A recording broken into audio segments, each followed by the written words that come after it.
Hello, I'm Kevin Miles, the National Director of Training for the NAACP, and today I'm going to talk to you about the roles and responsibilities of officers at the branch level in the NAACP. We're going to begin by talking about the role of the Executive Committee. The roles of the Executive Committee and of all committees can be found in Article 8 in the bylaws. Now, with the Executive Committee, what's interesting to note is that the Executive Committee, per Article 8, is charged with general control of the affairs and program of the unit, subject to the authority of the unit. So let's talk about what that means. The power inside of a branch is specifically delegated to the Executive Committee, particularly with regard to the affairs and program of the unit, the things that you do, the issues that you engage with. It also gives specific powers to the Executive Committee to fill vacancies on the Executive Committee outside of an election cycle, and that is to fill the vacancies for officer positions. And I'm going to talk about committee chairs in just a little bit. But it gives the Executive Committee the authority to fill its own vacancies on the Executive Committee. And in the event that your branch is large enough and has the resources to hire staff, that staff becomes an employee of the Executive Committee. But let's go back to the affairs and program of the unit and how that's actually designed to work.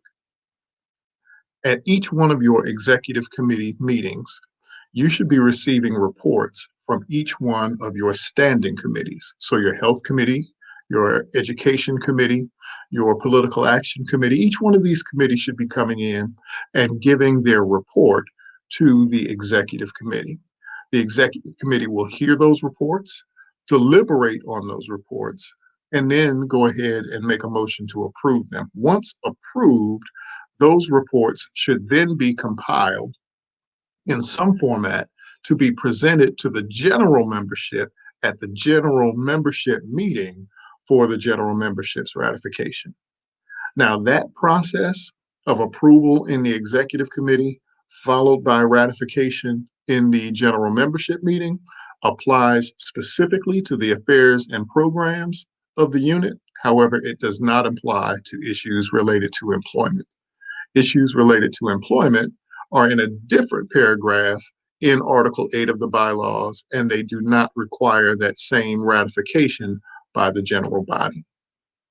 So now let's also talk about, the role of the Executive Committee with regard to finances. And this ties to what we're going to talk about when we get to the issue of the treasurer. But once we get to that issue of the treasurer, I'm going to go a little bit in more depth in detail. But it's important to note that when it comes to, once again, the affairs and program of the unit, which would include approving of the expenses that are put out by the unit, all of those authorities go to the Executive Committee as a whole. I know a lot of units utilize a finance committee with an expanded set of responsibilities from what the bylaws dictates. However, the bylaws does not allow or does not provide provisions for the Executive Committee to delegate its responsibilities to a subcommittee. So when it comes to issues related to expenses and bills that are being paid by the unit, those things also are approved by your Executive Committee. They cannot be approved simply by the president or simply by the secretary. Those things have to go before the Executive Committee. So now let's talk about the role of the president. The role of the president is threefold. Number one, the role of the president is to serve as the chair of the Executive Committee. So your Executive Committee, when it comes in to meet, and I'm going to go ahead and put my ticker up, when your Executive Committee comes in to meet, the person who is in charge of running that meeting and making sure that you stay on task, making sure that you are following the agenda, that's going to be the president. That is the president's role. The president's role is also to countersign on all expenditures of the unit. So when you guys are putting something out on the floor to be paid or a bill to be paid, there's a financial process, again, that I'm going to talk about in a little bit more depth and detail when I get to the role of the treasurer. But this financial process does require the counter signature of the president. And then the third thing that I would highlight under the role of the president is that the president is uniquely positioned to be the only person who is authorized to speak on behalf of the unit in between meetings of the executive committee. Once again, we talked about under the executive committee how the executive committee has control of the affairs and program of the unit. However, in between those meetings, there may be any number of things that come up that require the action of the unit. And if it requires the action of the unit in between meetings of the executive committee, the president is authorized to go ahead and be the person who speaks on the unit's behalf. However, anything that the president does on behalf of the unit in between those meetings of the executive committee should be compiled into the president's report and given at the executive committee meeting that comes up next. That's the check and balance on that power. So, is it true? And this is a question that comes up often. When there is an issue that takes place in the community, should the president convene the executive committee before they go out and speak on it? They actually do not have to go out and do that. There is no requirement that they come and get approval from the executive committee before they speak. And that is to allow us the speed and the flexibility to respond to things as needed. However, the check and the balance is that it must be reported back to the executive committee in the president's report at the next meeting. All right. So now we're going to talk about the vice presidents. The vice presidents have a very limited role in the bylaws. And all of these, the role of the officers are found in Article 7 of the bylaws. But the vice presidents have a very limited role in the bylaws with regard to what they're supposed to do in the functioning of a branch meeting. And that is to say that the vice president's job is to step in and serve in the event that the president is not available, is not there, or is removed. And they serve in the order of their numerical rank. So that means if your president can't be there, that's not a reason to cancel your meeting. You should still go ahead and meet because that is the purpose for which you have a first vice and a second vice and a third vice. The very reason that they are there is to make sure that the business can continue in the event that the president is not there. Now, many branches and state conferences assign specific duties to their vice presidents. This is a question that comes up often. Is that something that's allowable considering it does not appear in the bylaws? And the answer to that is yes. It's allowable because your executive committee has control of the affairs and the program of the unit. So if your executive committee elects to go ahead and assign these duties to the vice president, that is totally within their purview. So yes, you absolutely can assign those duties.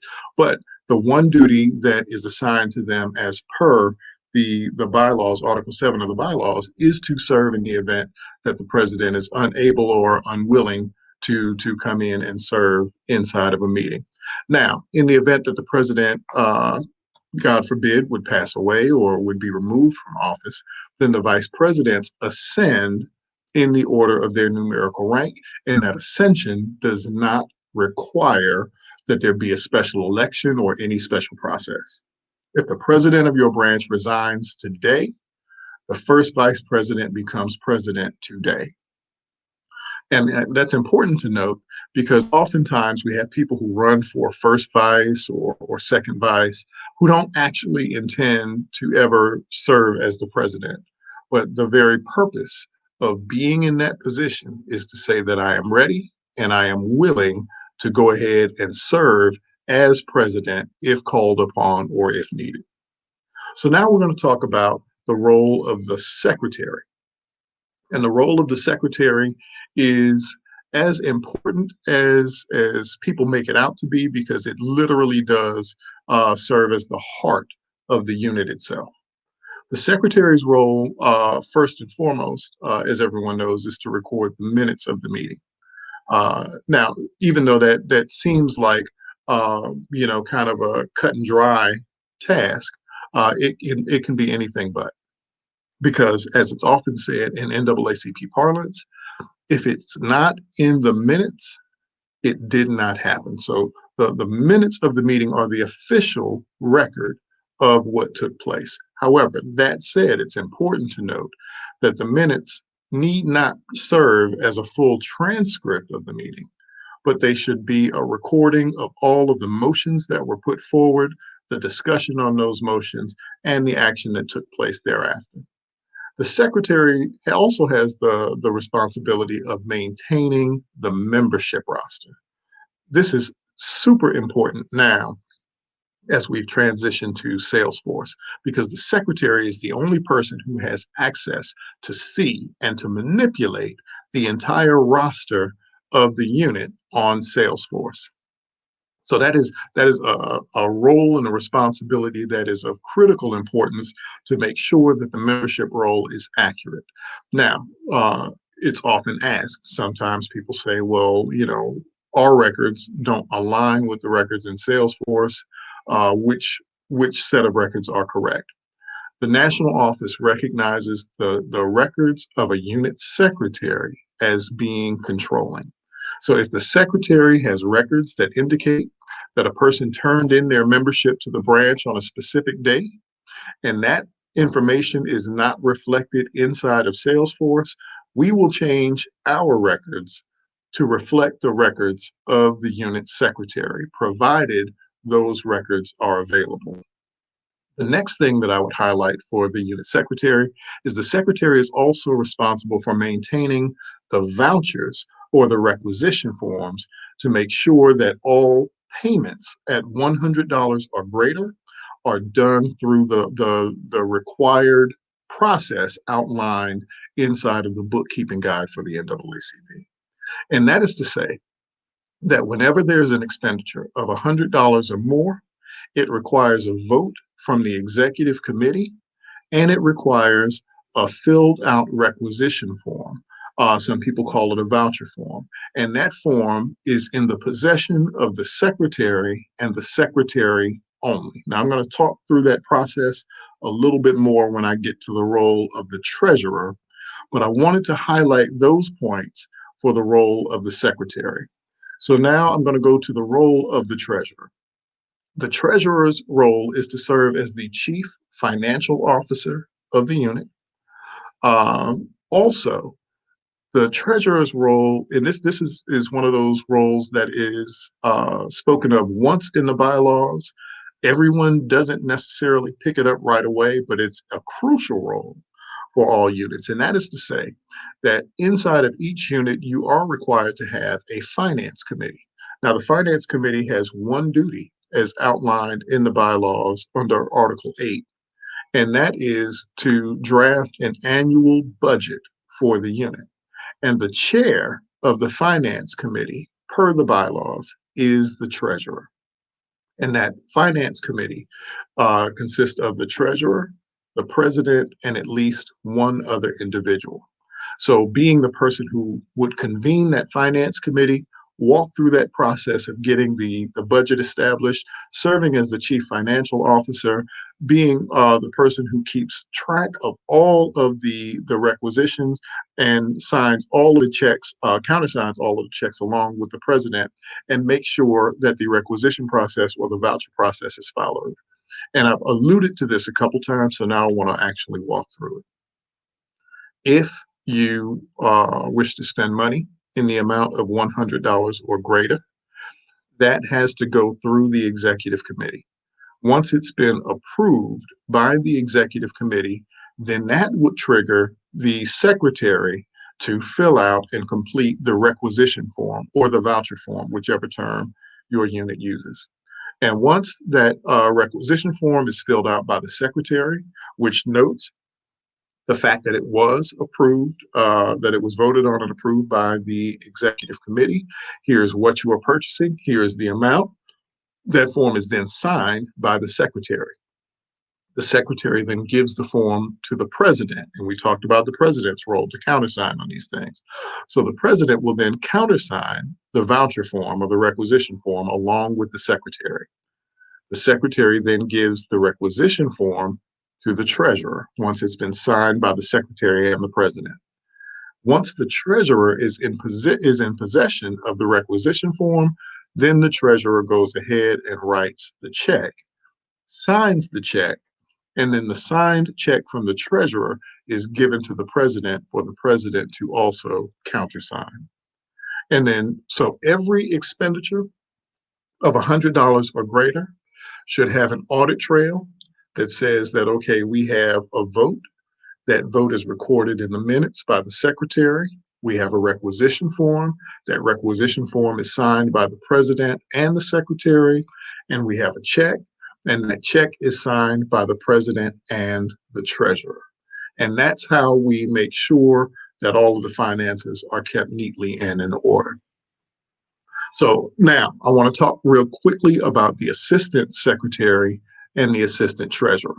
Although the assistant secretary and the assistant treasurer, their roles are outlined very similar to what's outlined for the vice presidents, there is one important distinction that I do want to make.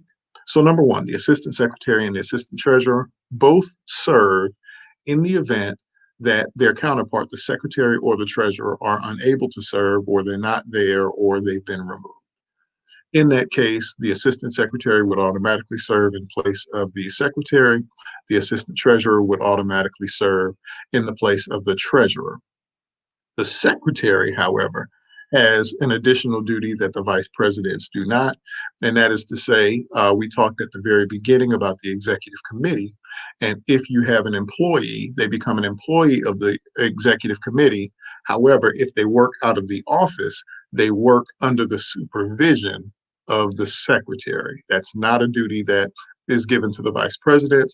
That's a duty that the bylaws specifically gives to the unit secretary, that if you have staff, that staff works under the supervision of the unit secretary. And is that is in the case of any office staff other than an executive director. And I'll talk about executive directors here in just a second because they're slightly different in that respect. But so you have the secretary, the assistant secretary, and the assistant treasurer. They serve in the place of the treasurer or the secretary in the event that they are not there. Now, here's the way that they differ from the vice presidents. The vice presidents, in the event that a president is removed or resigns, the vice presidents ascend automatically in the order of their numerical rank. That is not true for the assistant secretary or for the assistant treasurer. The bylaws does not specify any order of ascension for the assistant treasurer to move into the treasurer position or the assistant secretary to move into the secretary position. So in the event that the secretary would resign, or in the event that the treasurer would resign, those would create vacancies on the executive committee. And as we discussed when we talked about the executive committee, the first duty of the executive committee is to fill its own vacancies, which means that in the event that, say, a unit secretary were to resign, then the executive committee would have to decide upon the process by which they fill that position. Now, they may elect to go ahead and take a vote and move the assistant secretary into that position. They may choose to bring someone else into that position. But that is the purview of the executive committee, because the rule of ascension that applies to vice presidents does not apply to the assistant treasurer or to the assistant secretary. So next thing I want to talk about is I want to talk about the executive committee at large. The executive committee at large, this generates a lot of questions from people in respective units, because people want to know, well, what are they supposed to do? We've got these people on the executive committee at large. They don't seem to really have a duty or a role or responsibility. So what exactly should we be asking of them? And that's an important question. It's an important question to understand. The executive committee at large and you're authorized to have up to 24 people who you elect to the executive committee at large. Their job is to be a part of the deliberative body and a part of the deliberations that breaks down the reports that come in from your committee chairs and cast a vote on the direction of the affairs and program of the unit. That's it. There are no other specific duties assigned to the executive committee members at large. So people ask the question, so why do we need them? Well, you need them because that is a pathway into leadership for your members. If I am a member of the branch, but I'm not serving as an officer, but I actually want to have a voice in the direction of the unit. I actually want to have a voice in what we do and how we do it. There's two ways that I can do that as a member. Number one is I can join a committee. And joining a committee allows me, if I join the health committee, that allows me to have voice in the health committee meetings, to be a part of what gets submitted in the health committee report as that goes before the executive committee and ultimately to the general membership, right? So my avenue to have voice is through that committee process, and I can join one or all of those committees. But if I want to take it a step further, I could run to serve on the executive committee at large and be a part of the body that actually receives those reports, deliberates on those reports, and then votes for the approval of those reports. That would supervise the process for hiring, that would supervise the process for filling vacancies on the executive committee. So it's important that you not close that door, because again, that is a pathway to leadership for people who are joining your branch who want an opportunity to do just a little bit more. So you want to make sure that that opportunity is available. So the last thing I want to touch on is the role of the executive director. Now, this is a specific position that some units may have. If you have an executive director, the job duties and responsibilities of an executive director are outlined in the bylaws. But one thing that I wanted to mention about the executive director, because I talked about the duty of the secretary to supervise the office staff, that specific duty, in the event that you hire an executive director, that duty then falls to the executive director. So, ladies and gentlemen, I hope that this was helpful. Just it serves as just a basic primer on the roles and responsibilities of the officers and of the executive committee inside of the branch. Again, all of the information that I've shared with you is available to you under Article 7 of the bylaws, if you're talking about the role of the officers, and under Article 8 of the bylaws, if you're talking about the role of the executive committee. So, ladies and gentlemen, again, my name is Kevin Miles, and please feel free to reach out to me if you have any questions. My email address is kmyles@naacpnet.org. Thank you very much, and please enjoy your conference.